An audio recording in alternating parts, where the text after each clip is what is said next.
Jawa saya gampang dilukis karena dari orang Jawa itu lukisannya bagus-bagus. Itu disetrika dengan batu supaya licin. Setelah disetrika, maka dia itu diberi pati supaya licin, supaya gampang catnya. Nah, setelah dikerik, daluang ini tidak ada tanda-tanda di setrika dan tidak ada tanda-tanda di, jadi kemungkinan tidak dibuat di Jawa. Jadi bisa dibuat di Sumatera, bisa, kita nggak tahu, ya kan? Nah, Tapi Kak, apakah ada naskah lain selain belum naskah ketemu Tanah ini karena ini yang naskah, paling tua dari ini, lebih tua dari ini? kehebatannya dari naskah ini adalah tua, Ya. ya toh, dan naskah Melayu yang tua, ya toh, itu dibuat oleh Sultan Ternate 100 tahun kemudian, tahun 1521, ini tahun 1400-an, dan dari daluang. Dan langkahnya naskah ini adalah bahwa selama 600 tahun itu tahan. Itu luar biasa. Jadi ini naskah ini langka lah. Tapi menurut buku Uli Kozok menyatakan bahwa naskah yang tertua itu naskah ini lebih tua dari Ternate. Saya kan tadi sudah katakan, naskah tertua yang sampai sekarang diketemukan adalah naskah dari surat dari Sultan Ternate tahun 1521. Kemudian ketemu ini, diteliti kemungkinan besar naskah ini tahun 1400-an. Jadi 100 tahun lebih tua daripada yang di Ternate. Berarti naskah ini yang tertua di Indonesia, tertua di dunia. Karena yang tertua di satunya, Ternate, disimpan di London oleh Raja Inggris. Karena surat itu dikirim oleh Sultan Ternate ke London. Nah, ini jadi naskah ini langka lah, merupakan naskah tertua untuk Indonesia. Kenapa berkemungkinan bisa ada di Apakah bisa diajukan Puja Ali sebagai orang ilmuwan Indonesia bertaraf internasional seperti itu, karena dia merupakan penulis yang terkenal. Penulis lain, Pak. Jadi harus didasarkan pada hasil-hasil tulisannya. Ini kan Puja Ali itu mungkin memerintahkan kepada juru tulis untuk membuat kumpulan dari peraturan-peraturan yang tadi disebut. Tapi hasil dari peraturan itu membuktikan bahwa bahasa Melayu kuno sudah ada, masyarakat di sini berbahasa Melayu, budaya Melayu ada, dan budaya Melayu yang tinggi karena sudah ada peraturan. Itu 4 itu hasil daripada. Untuk kedepannya Prof, di Indonesia sebagai peradaban yang boleh dikatakan tinggi yang dicetus oleh Puja Ali, bagaimana prospek ke depan? Langkah-langkah harus dirjen menemukan lagi tulisan Puja. Kalau dari satu ini nggak mungkin. Ini hanya kumpulan aja, hanya 19 halaman.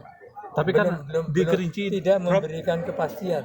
Dikerincikan, kita tahu bahwa alamnya sering berubah karena letusan gunung api, gempa gitu.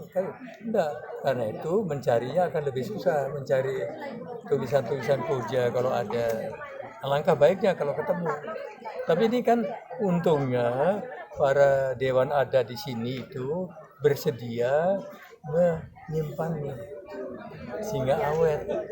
Kalau misalnya tidak disimpan dengan bagus, tidak awet, nggak ketemu itu. Seperti naskah yang lain.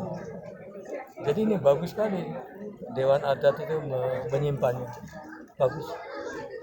Untuk perhatian pemerintah pusat, apakah ada tindakan untuk menjaga melestarikan cagar alam ini, naskah ini? Ya kalau bisa supaya anak cucu kita dapat menikmati seperti ini aslinya, ya toh, maka di alam yang susah, yang lembab di Indonesia ini, naskah-naskah itu hancur.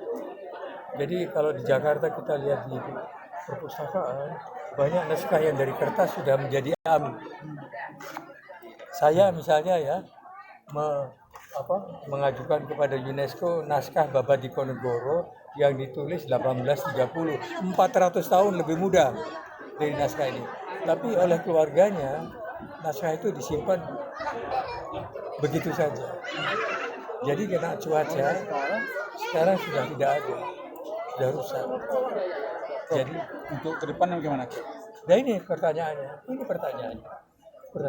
Jadi bertanya apakah pemerintah pusat dengan senang hati ingin agar lestari. Tapi untuk itu kan tempat-tempat yang baik untuk lestari itu adalah Nah, itu yang jadi tahan pertanyaan, gempa, Ya. tahan air. Apakah ada tahan api. bantuan seperti membangun bangunan untuk ditempatkan Ya, tapi kan- naskah ini? Kalau di sini kita realis saja, dapatkah pemerintah daerah menjaga AC, membuat gedung yang begitu besar meskipun dapat bantuan? Jadi paling baik dia cari gedung yang kuat, yang memang sudah didesain, yang sudah dibangun untuk itu. Kalau ada, ya. Jadi memang begini, kalau dilestarikan perlu dilestarikan. Kalau dalam 100-200 tahun ini hancur, meskipun pemeliharaannya bagus. Nah, saya pertanyaannya apa yang bisa dilakukan pemerintah pusat dengan senang hati. Hanya kalau mau di sini maka anggaran tinggi, tapi yang paling tinggi itu anggaran maintenance-nya, menjaga supaya gedung itu tetap kuat, tetap dingin. Itu kan nanti diserahkan pada bupati, ya. Anggaran bupati yang nggak cukup. Jadi lebih baik untuk sementara di gedung yang sudah kuat. Satu lagi dok. Misalnya museum nasional, itu kan gedung yang kuat. Ya, gini. Misalnya.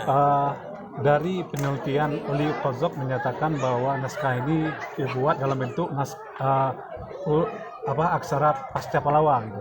Pasca Pallawa berarti dari India. Padahal kita itu seluruh Indonesia memakai aksara seperti ini. Apakah tidak bisa diubah namanya, penamaannya seperti aksara Nusantara seperti itu? Enggak betul, itu enggak betul. Oli Kozok, saya sudah baca bukunya Oli Kozok. Ya. Dia hanya mengatakan bahwa di sini, bahwa dulu pengaruh India itu kuat, jadi aksara dipakai juga di Jawa. Tetapi setiap daerah membangun aksaranya sendiri. Masing-masing ya. Jadi di sini daerah Palembang, Kerinci membangun namanya aksara Incung. Ya. Jadi di dalam ini banyak aksara Incung. Nah, kalau pengaruh India terlalu kuat, India kan dekat dengan Arab, dekat dengan Eropa. Jadi kenapa tidak Eropa dan Arab itu tidak terpengaruh dengan tulisan seperti itu? Kenapa harus di Asia Tenggara saja terpengaruh? Apakah tulisan itu berasal dari Asia Tenggara terus dibawa dipengaruhi ke India? Waktu itu orang India gampang ke Asia. Orang India kan, tapi orang Eropa masih gelap, masih belum ada tulisan zaman itu, belum ada. Orang Eropa mulai hebat tahun 1400. Tapi kalau dan tidak di orang India, Arab pun yang datang ke sini pedagang. kalau di India itu tidak memakai pasca Pallawa, Pak. Kalau Orang India itu tulisannya banyak juga. Pahlawa itu dari daerah Turunan. Timur Barat, Timur Selatan. Banyak. India itu jangan kira satu. India lebih banyak tulisannya daripada Indonesia. Ada berapa? Nah, kenapa kita tidak meneliti seperti ini, Rob? Menganggap bahwa pasca Pallawa itu bukan pasca Pallawa sebenarnya, tapi aksara Nusantara. Mungkin ini salah mengerti. Pahlawa itu adalah sebutan daripada masuknya India pada abad kedua, ketiga, keempat. Jadi kerajaan-kerajaan di Palembang terutama itu mengambil tulisan itu, mengambil cerita-cerita India. Tetapi setelah itu mereka membangun sendiri budayanya. Jadi setelah itu mereka tidak memakai Pahlawa yang asli India, tapi Pahlawa yang dibuat sendiri. Berarti Prof, saya pendapat bahwa pasca Pallawa itu pengaruh dari India ya. Berarti kita mengabsorb. Pasca itu adalah pada abad 34 India. Setelah itu datang Pahlawa yang sudah lokal.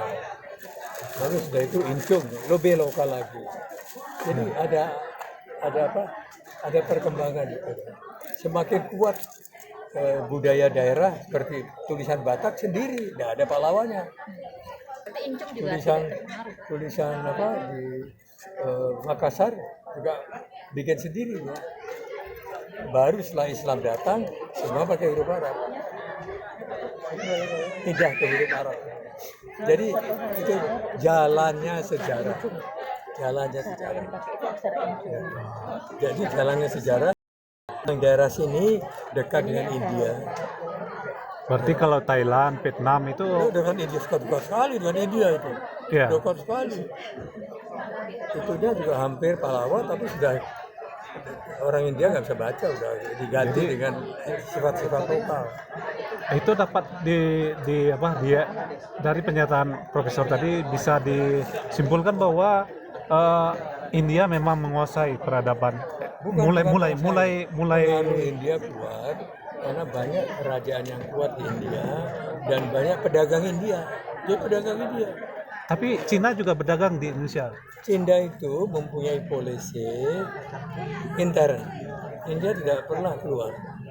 Dia ke Mongolia, tidak pernah. Cina tidak. Nah itu kan budaya Cina.